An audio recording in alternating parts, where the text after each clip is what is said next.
अस्सलाम वालेकुम। इस वीडियो में हम देखेंगे कि हम एक ही सॉफ्टवेयर की मल्टीपल कापीज़ कैसे रन कर सकते हैं। फर्स्ट ये आपको देखना पड़ेगा क्या ये जो सॉफ्टवेयर आप रन करना चाह रहे हैं वो ऑलरेडी ये वाली सपोर्ट देता है आपको, मतलब वो ऑलरेडी आपको मल्टीपल कापीज़ रन करना अलो करता है। फॉर एग्ज़ाम्पल ये VLC आपके सामने ओपन है और आप देख सकते हैं मैंने इसकी 2 कापीज़ ओपन की हुई हैं।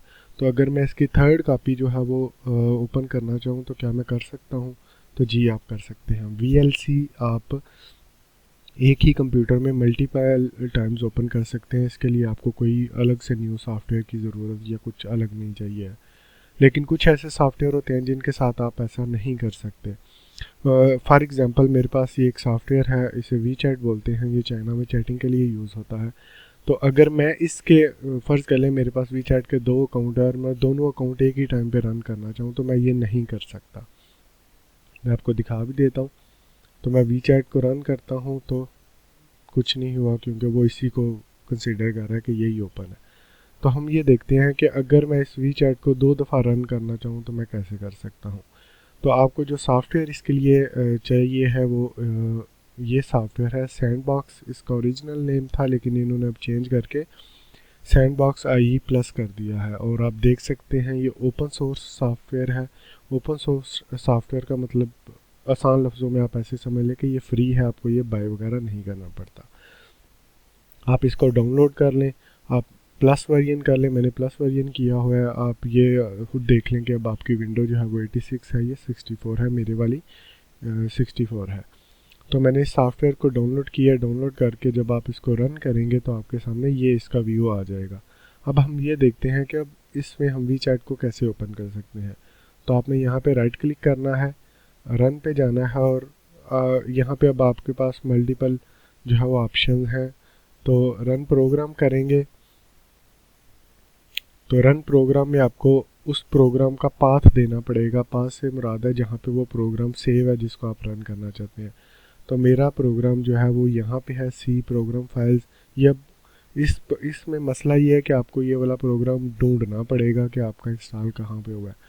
नॉर्मली जो आपके प्रोग्राम है वो प्रोग्राम फाइल्स में या फिर प्रोग्राम फाइल्स ये 86 इसलिए लिखा हुआ है कि ये अगर आप 64 बिट विंडो यूज़ करते हैं तो एक फ़ोल्डर आपका 86 बनता है और एक नॉर्मल बनता है। तो मेरे वाला ये वाला यहाँ पे इंस्टॉल है।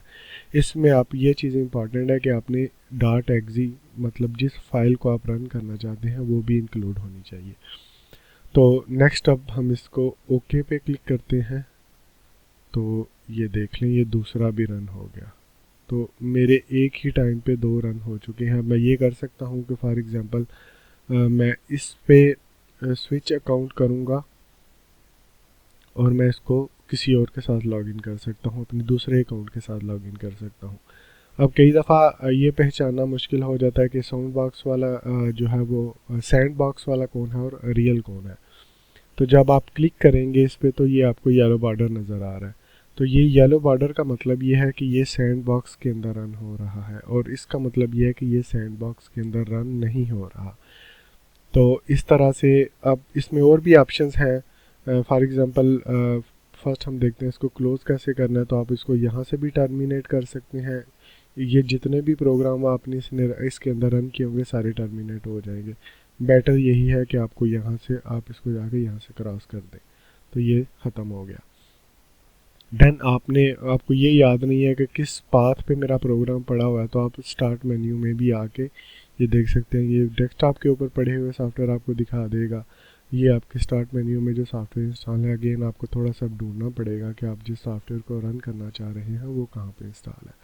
तो ये मेरा वी चैट यहाँ पे है तो मैं इसको अगेन यहाँ से रन भी कर सकता हूँ और इवन अनइंस्टॉल भी कर सकता हूँ। तो इस तरह से आप जो है वो अपने कंप्यूटर के अंदर एक ही टाइम पे एक सॉफ्टवेयर के 2 डिफरेंट इंस्टेंसेस इस चीज़ को बोलते हैं रन कर सकते हैं। I hope it will be useful for you. Okay, thank you, bye bye.